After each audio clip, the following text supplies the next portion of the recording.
This August we will see the release of yet another horror thriller which all takes place from the POV of a laptop a la Unfriended and Open Windows. This time the film is called Searching and stars John Cho, The Exorcist, and is produced by Timur Bekmambetov, Abraham Lincoln, Vampire Hunter. This new found footage film marks the feature debut of director Aneesh Chaganty and co-stars Debra Messing, The Mothman Prophecies, Joseph Lee, and Michelle. You can check out the poster to the right and the trailer below, and then make sure to hit us up and let us know what you think in the comments below or on Facebook, Twitter, and/or Instagram. Searching is the feature debut of director Aneesh Chaganty. The film stars John Cho, Debra Messing, Joseph Lee, and Michelle. It's provided by Timur Bekmambetov. Unfriended. The film hits August 3rd. Synopsis: after David Kim's 16-year-old daughter goes missing, a local investigation is opened and a detective is assigned to the case.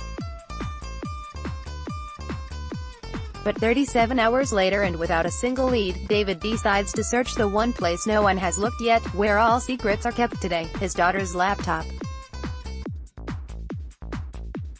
In a hyper-modern thriller told via the technology devices we use every day to communicate, David must trace his daughter's digital footprints before she disappears forever. Ari Aster: it was just the other day that we let you guys know Hereditary writer-director Ari Aster has his next film in the works over at A24, which will be indie horror company's largest production to date. In that post, Aster's new film was referred to as simply an untitled horror film, but today we have word via THR that the film tentative title is Midsommar. A24 is currently in process of casting the film with Lars Knudsen and Be Real on board to produce. The film is expected to begin production start of late summer, early fall 2018. The plot is being kept under wraps though it follows a young woman, already dealing with the death of her parents, who joins her boyfriend and his friends on a trip to Sweden, specifically to a remote town with unique midsummer traditions. Things go south from there. Are you excited to check out Hereditary this June? Make sure to hit us up and let us know in the comments below or on Facebook, Twitter, and/or Instagram. Hereditary is written and directed by Ari Aster and stars Toni Collette, Gabriel Byrne, Ann Dowd, Millie Shapiro, and Alex Wolff, with Kevin Scott Frakes, Lars Knudsen, and Buddy Patrick producing. The film hits theaters nationwide on June 8th. Synopsis: when Ellen, the matriarch of the Graham family, passes away, her daughter's family begins to unravel cryptic and increasingly terrifying secrets about their ancestry. The more they discover, the more they find themselves trying to outrun the sinister fate they seemed to have inherited.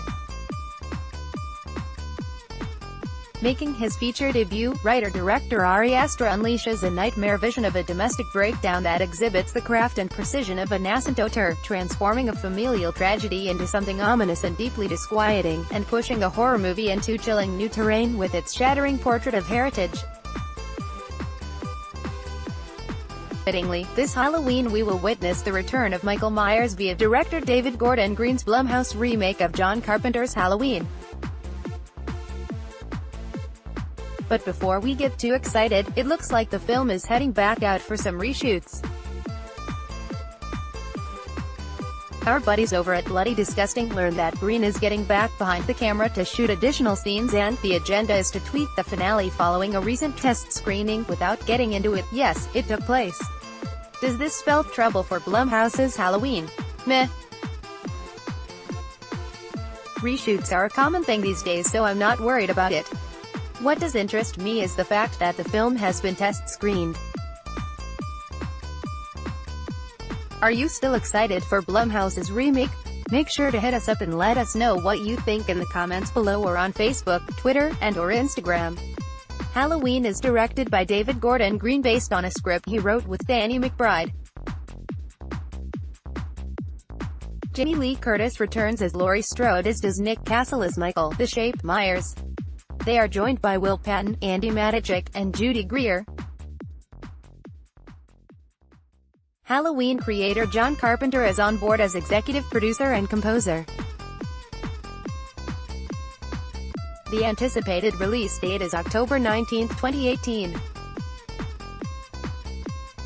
Synopsis: Jamie Lee Curtis returns to her iconic role as Laurie Strode, who comes to her final confrontation with Michael Myers, the masked figure who has haunted her since she narrowly escaped his killing spree on Halloween night 4 decades ago. There's no mistaking the man in the baseball cap. Apparently he's switched teams. It's the man with the firepower to burn and all the hatred in the world for those damn graboids. It's Burt Gummer, or as we've all come to know him over the years, Stephen Keaton. No wait, it's Michael Gross. There we go. No matter what name he goes by, the man has been entertaining the masses for years, and his latest tilt takes him back to the character that loves to spray the lead and ask no questions as the no-muss-no-fuss badass Burt Gummer in the recently released Tremors: A Cold Day in Hell. He was gracious enough to give up some of his time to discuss the latest installment into the franchise, as well as what was his most recent discomfiture that he suffered on set. So sit back, read on and enjoy. DC, with this latest installment ready to fire. What's Burt Gummer up to these days? MG, well, this is probably Burt facing one of the greatest challenges he's ever had, because he comes as close to facing mortality in this piece than any of the other films. There's something that happens in this movie, if you haven't seen it yet, that happens to him about which he can do very little. Burt is very much in charge of things, and he's facing an obstacle in this movie that he's never faced before, and he's contemplating the prospect that he might not be around very much longer.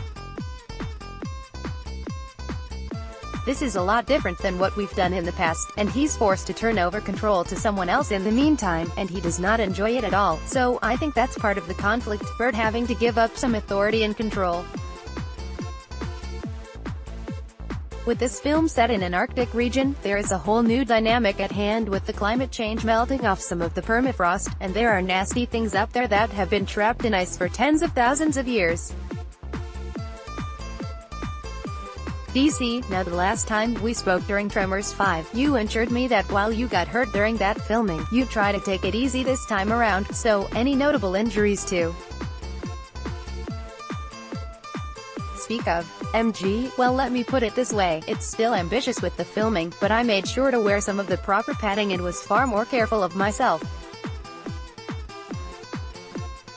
When I broke my rib on the last movie, I'd done it taking a fall improperly, so I made more of an effort to pay attention to the stunt people this time and actually wore padding. I made it out of this one relatively unscathed. I never come out of one of these films without at least a few cuts and bruises. Laughs, I mean, we're chasing monsters for golly's sake. Oh, wait a minute. I broke a tooth. I forgot about that, broke it on the scope of a gun, so I had some dental work in the middle of filming. Laughs, but there was no blood. It was literally one of the last shots of the day, and I had to be whisked into town to get this emergency repair done. Was on set from 6 a.m. to 6 p.m., then had to find an after-hours dentist who could get me in the chair, so I think I got home about 10 to 11 p.m. that night, so I was wrong. I guess I did get hurt. DC, what's it been like working with Jamie Kennedy, and what has he brought to this franchise in your eyes? MG, Jamie and I work very differently. He's a comedian, and he likes improvisation and things like that, and I pretend to be more like Burt, dotting the I's and crossing the T's with less improvisation, and when the two of us get out there it's like oil and water, but in a very good way, which is good for the characters. He's like, let it all hang out there and see what happens, and Burt is far more rigid. Mr.